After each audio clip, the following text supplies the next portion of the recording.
Okay, Caitlin, now our next part of the program is going to be doing some fitness testing. So we've determined that during your activity analysis, muscular power of your upper body is really important for you.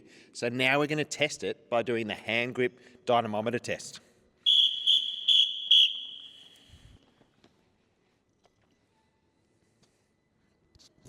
No, Wooly, the hand grip dynamometer test is not a valid test of muscular power. It's a valid test of muscular strength.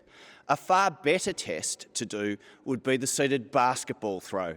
Validity means that a test is going to test what you're hoping it will test. All right, thank you very much for that, Umpire Stockdale. Anyway, we're now going to do a valid test for Caitlin's upper body muscular power. We're going to do the seated basketball throw. So Caitlin, you're going to throw that ball from your chest as far as you can that way, and then I'll measure the distance.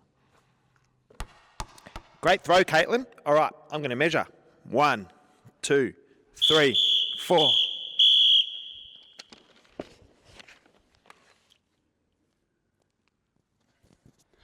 No, Wooly, the tests are unlikely to be accurate if you're stepping out the measurements.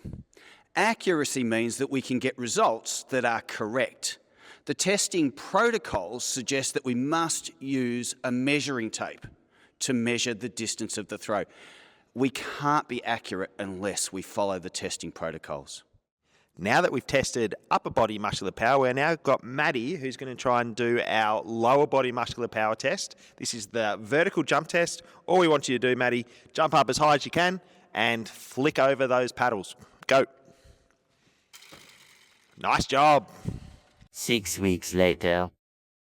Okay, 6 weeks later, we now have to test Maddie again to see how effective our training program was. So here we are at the Acromat machine. I have now asked Maddie to take her shoes off, and we're going to read.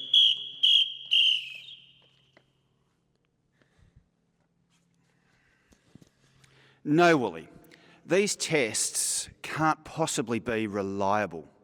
Reliability means that we can get similar results in the pre-testing and the post-testing.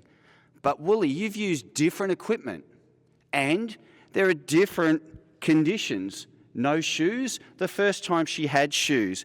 In order to make tests reliable, we need to control as many variables as possible. Things like time of day, diet, testing, making sure we do the same between the pre and the post will ensure that our testing is reliable.